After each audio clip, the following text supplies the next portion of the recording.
இந்த இனிய காலை பொழுதினில் புத்தம் புது காலை நிகழ்ச்சியில் நலமாய் வாழ என்ற பகுதியில் உங்களை சந்திப்பதில் பெருமகிழ்ச்சி அடைகிறோம்.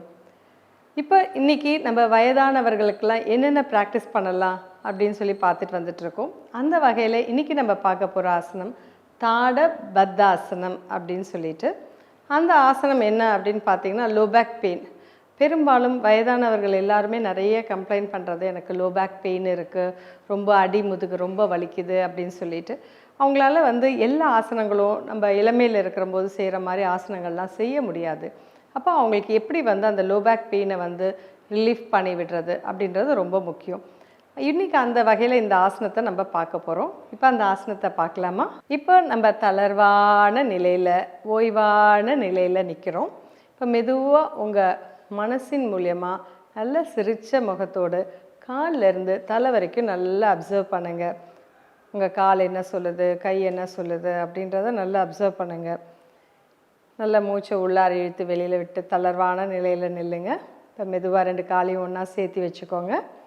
ஆரம்ப நிலையான தாடாசனத்துக்கு வந்திருக்கோம். இப்போ நம்ம பார்க்க போகிறது தாட பத்தாசனம். இப்போ மெதுவாக பார்த்தீங்க அப்படின்னா உங்களுடைய கையை பின்னாடி கொண்டு போய் 2 கையும் நல்லா இன்டர்லாக் பண்ணிக்கணும். இதில் பார்த்தீங்க அப்படின்னா உங்களுக்கு நல்ல எக்ஸ்பேன்ஷன் நல்லா இருக்கும். நல்ல எக்ஸ்பேன்ஷன் இருக்கிறம்போது பார்த்தீங்க அப்படின்னு சொன்னிங்கன்னா உங்களுக்கு செஸ்ட் எக்ஸ்பேன்ஷன் இருக்கும். இப்போ பெரும்பாலும் பார்த்தீங்க அப்படின்னு சொன்னிங்கன்னா அவங்களுக்கு எல்லாத்துக்கும் வென்டிலேஷன் டு த லங்ஸ் குறையும். இதில் பார்த்தீங்கன்னா hyper ventilation to the lungs நல்லா இருக்கும். அதனால் அவங்களுக்கு அந்த சுவாச கோளாறுலாம் ஏற்படாமல் இருக்கிறதுக்கு ஏதுவான பயிற்சி. அதே மாதிரி பார்த்தீங்கன்னா உங்கள் ஷோல்டர் நல்ல பின்னாடி ஸ்ட்ரெச் ஆகக்கூடிய ஒரு ஆசனம். இதை எவ்வளோக்கு எவ்வளோ டைட்டாக பிடிக்க முடியுமோ பிடிச்சிக்கோங்க. அவங்க பெரும்பாலும் கையெல்லாம் மடங்கி இருக்கும். அப்போது அவங்களுக்கு இந்த ஸ்ட்ரெச் அவங்களுடைய மசில்ஸ் எல்லாம் நல்லா ஸ்ட்ரெச் கொடுக்கறது அவங்களுக்கு ஹெல்ப்ஃபுல்லாக இருக்கும். அது ஸ்ட்ரென்தன் ஆகும். உங்களுக்கு நல்லா ரிலாக்ஸ்டாகவும் நல்லா ஃபீல் பண்ணுவாங்க. ஓகேங்களா? இதில் நல்லா 30 கவுண்ட் மூச்சை உள்ளார இழுத்து வெளியில் விடணும். மெதுவாக கையை கீழே விட்டுடுங்க. இப்போது எந்த கையை நம்ம ஃபஸ்ட்டு முன்னாடி கொண்டு போனோமோ, நம்ம வலது கையை முன்னாடி கொண்டு போயிருப்போம். அடுத்தது இடது கையை நம்ம கொண்டு போய் நம்ம செய்யணும். ஓகேங்களா?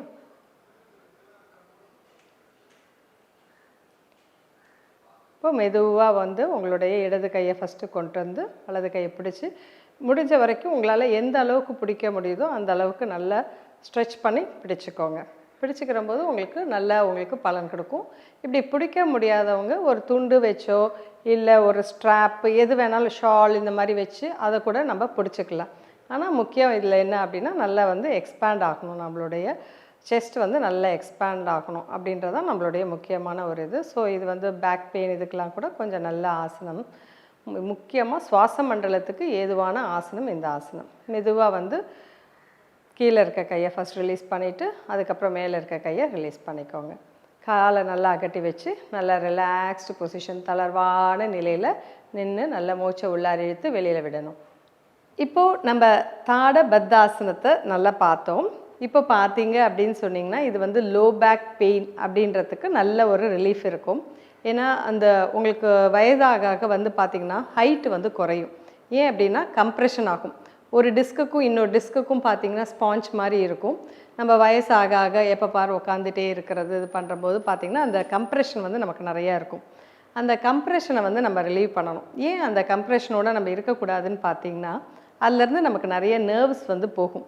அது நம்மளுடைய எக்ஸ்க்ரீஷன் மலச்சிக்கலை உண்டாக்கும், யூரினரி ப்ராப்ளம்ஸ் இந்த மாதிரி இதெல்லாம் உண்டாக்கும். பெண்களாக இருந்தால் கர்ப்பப்பை பிரச்சனைகள் இதெல்லாம் வரத்துக்கு நிறையா ஏதுவான ஒரு காரணமாக இருக்குது. இதெல்லாம் இன்விசிபிள் ரீசன்.